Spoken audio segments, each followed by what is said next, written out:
If you've ever been lied to, cheated on, or underestimated, you're gonna love this one. Hit that like button, subscribe, and buckle up, because this revenge? It's cold, clean, and legendary. Let me tell you about my buddy. Let's call him Mark. Mark was a good guy, chill, loyal, and genuinely invested in his relationship.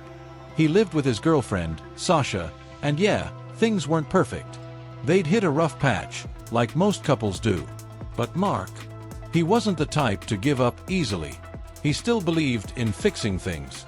Sasha, on the other hand, well, she had a different idea of working it out. One evening, she told Mark she was going to visit her family 600 kilometers away for the week.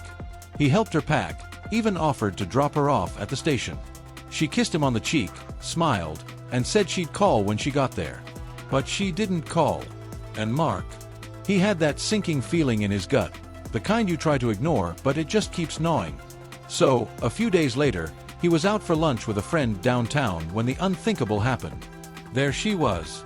Not 600 kilometers away. Not with her family.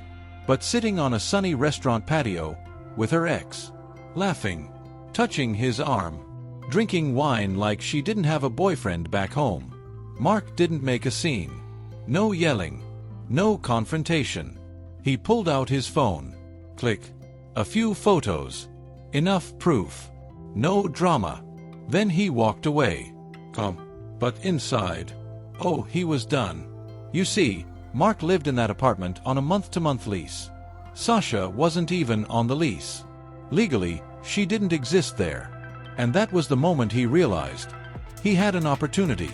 And oh boy, did he use it. That same day, Mark went home, pulled out his lease, and gave his 60-day notice. He found a new place quietly. No arguments. No suspicions.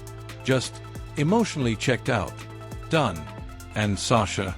She had no clue. She was still playing games. Coming home late. Claiming she was crashing at a friend's place. Not even pretending to try. Mark didn't argue. He just said, okay. She thought he was just being distant. She had no idea what was coming. Now here's the genius part. Mark talked to his landlord, a stand-up guy. Told him everything. They agreed. The new tenants would come see the place while Sasha was at work or out with friends. No red flags. No warnings. Just smooth, quiet chess moves.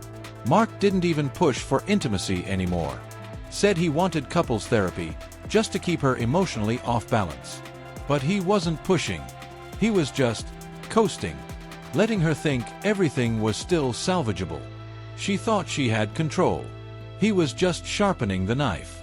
Direct hit moving day. Cold. Clean. Brutal. Then came moving day.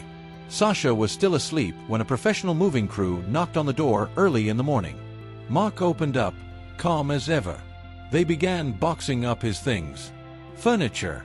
Kitchen gear. Everything he owned. And here's the twist. Everything in that apartment belonged to Mark. Sasha had moved in with nothing but clothes and toiletries. The couch. The bed. Even the TV, rugs, dishes, every damn fork. She woke up to the sound of tape being pulled, boxes being loaded, strangers moving around. Mark, what's going on? He didn't yell.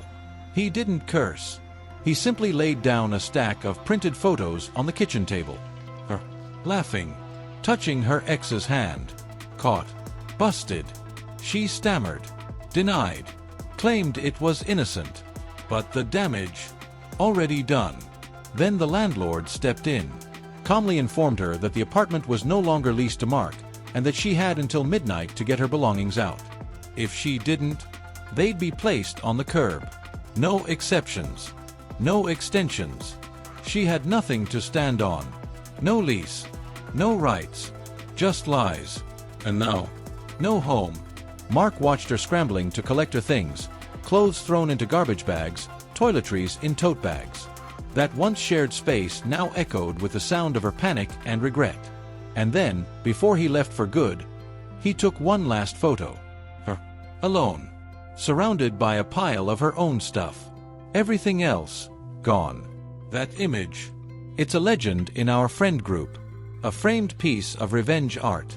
You know what stuck with me most? It wasn't just the revenge.